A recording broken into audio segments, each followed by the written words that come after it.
তো chief adviser বলেছেন যে যাদের বিরুদ্ধে অনিয়মের অভিযোগ আছে খুব দ্রুত তাদের ব্যবস্থা নিতে, এবং এই যাতে পুরো স্টক মার্কেটে এক ধরনের বার্তা পৌঁছায় যে কোনো ধরনের কোনো অনিয়ম বরদাস্ত করা হবে না। সেট অফ এক্সপার্ট আনতে বলেছেন যারা নির্মোহভাবে এই স্টক মার্কেটে তারা রিফর্মটা ইনিশিয়েট করতে পারবেন, এবং যাদের এই অভিজ্ঞতা আছে অন্যান্য আমাদের নেইবারিং কান্ট্রি হোক বা বাইরের হোক, যারা এই কাজগুলো করে এসছেন বিভিন্ন স্টক মার্কেটে তাদেরকে, এবং এরা বিদেশি যাদের আসলে আমাদের এই মার্কেটে কোনো স্টেক নাই। আজকে একটা খুবই ইম্পর্টেন্ট একটা মিটিং ছিল আমাদের চিফ অ্যাডভাইজারের সাথে, আমাদের যে স্টক মার্কেট সংশ্লিষ্ট যারা ছিলেন সিনিয়র অফিসিয়াল, তাদের একটা মিটিং হয়েছে। মিটিংয়ে সালেউদ্দিন আহমেদ ছিলেন, আমাদের ফিনান্স অ্যাডভাইজার আনিসুজ্জামান যিনি special assistant on finance affairs উনি ছিলেন, তারপরে ব্যাংকিং সেক্রেটারি নাজমা মোবারক ছিলেন, প্রিন্সিপাল সেক্রেটারি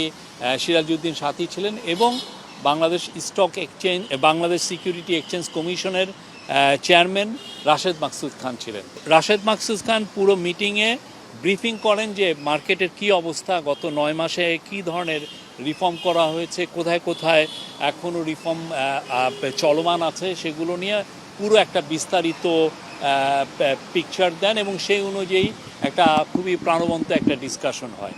সেই ডিসকাশনের আলোকে কিছু কিছু ইম্পর্টেন্ট ডিসিশন নেওয়া হয়েছে। প্রথম কথা হচ্ছে যে চিফ অ্যাডভাইজার কিছু নির্দেশনা দিয়েছেন, আমরা বলবো যে 5টা মেজর নির্দেশনা দিয়েছেন।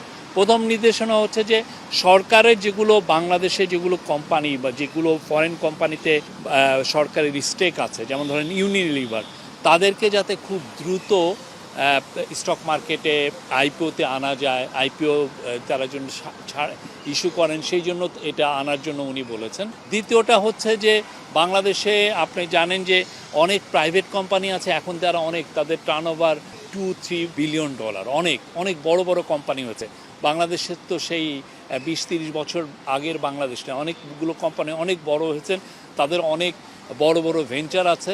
তো তাদেরকে যাতে স্টক মার্কেটে আনা যায়, এবং সে আনার জন্য বলা হয়েছে আইপিওতে তারা যেন আসেন, এবং সেটার জন্য কি দরকার, যে কী ধরনের প্রণোদনা দেওয়া যায় সেটা রাশেদ মাকসুদ খানকে বলেছেন যে এই প্রণোদনা দিয়ে এই সমস্ত কোম্পানি, যেমন কোম্পানি লাইক সিটি গ্রুপ বা মেঘনা গ্রুপ, আরও অনেক কোম্পানি আছে, তাদেরকে কিভাবে আনা যায় সেটার কথা বলা হয়েছে। তৃতীয় হচ্ছে যে আপনি জানেন স্টক মার্কেটে ভেস্টেড ইন্টারেস্টের লোক অনেক ধরনের ভেস্টেড ইন্টারেস্ট আছে, ফলে দেখা যায় যে আমরা রিফর্ম নিলেও অনেক সময় রিফর্মগুলো ঠিকমতো কাজ করতে চায় না, বা এরা রিফর্মগুলোর বিরুদ্ধে দাঁড়িয়ে যান।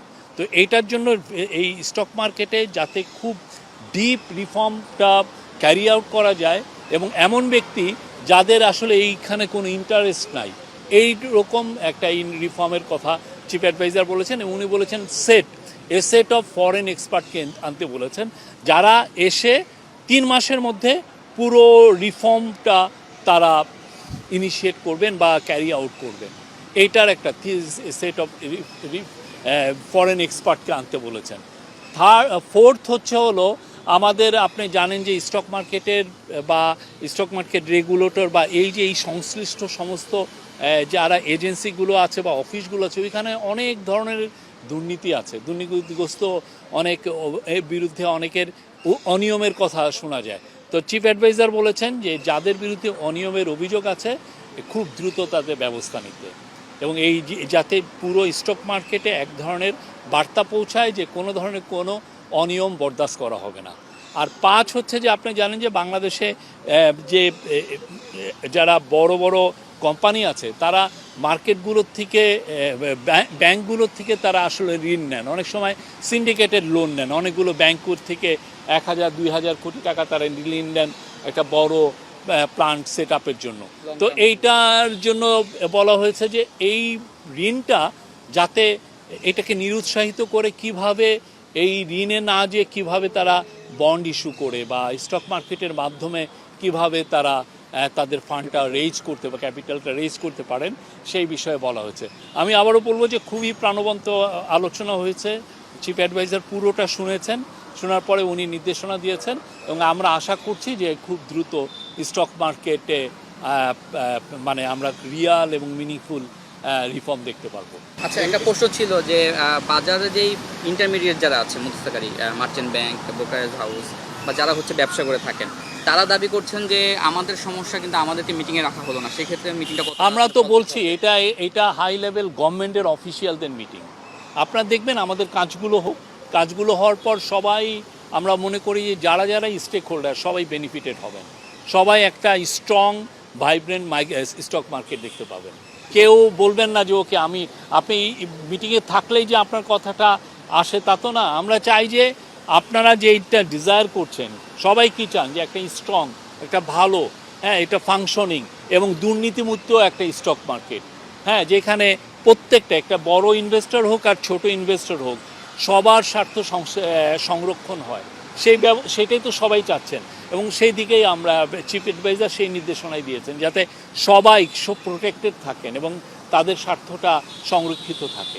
কিন্তু যিনি এখন নিয়ন্ত্রণ সংস্থার প্রধান রয়েছেন তাকে নিয়ে তো অনেক প্রশ্ন উঠছে, ওনার যে দক্ষতা নিয়ে বা অভিজ্ঞতা। আমরা বলছি তো, উনি বলেছেন সেট অফ এক্সপার্ট আনতে বলেছেন, যারা সত্যিকার অর্থে যারা নির্মোহভাবে এই স্টক মার্কেটে তারা রিফর্মটা ইনিশিয়েট করতে পারবেন, তারা সাজেস্ট করতে পারেন, রিকমেন্ডেশন দিতে পারেন, সেই অনুযায়ী কাজ করেন। চিফ অ্যাডভাইজার খুব দ্রুত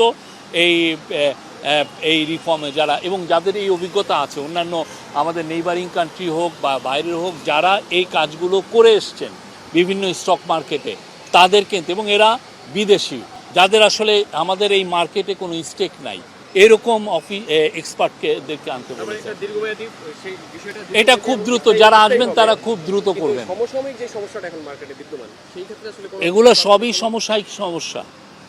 সমসাময়িক সমস্যাটাই সমাধান করার জন্যই তো এই মেজারগুলো আর্জেন্টলি নেওয়া হচ্ছে। কিন্তু একটা বিষয় সেটা হচ্ছে যে বাজার পূর্বে উঠবে নামবে, এটা স্বাভাবিক রীতি দুনিয়ার সবসময়। কিন্তু আমাদের দেখছি যে গেল 9 মাসে বা 10 মাসে ধারাবাহিকভাবে পড়ছে এবং 900 সূচক 90 পয়েন্ট বা প্রতিদিনই এরকম 80 পয়েন্ট। আমরা তো আশা করছি যে আমাদের তো মার্কেটে আস্থা ফেরানোর জন্যই তো এই কাজগুলো করা হচ্ছে। উনি যে 5টা বড় বড় মেজর কাজের কথা বললেন, এটা কেন বলা হচ্ছে? যাতে বাজারে আস্থাটা ফিরে আসে।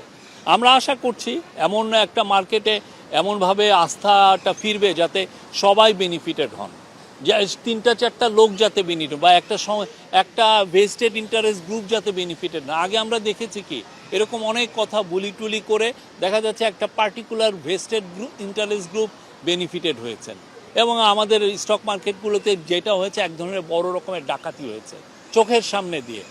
হ্যাঁ, এবং এইটা নিয়ে তো সত্যিকার অর্থে অনেকে লেখেনও নাই, অনেক যে জার্নালিস্ট বলেন ওরাও part of the vested interest group হয়ে গিয়েছিলেন।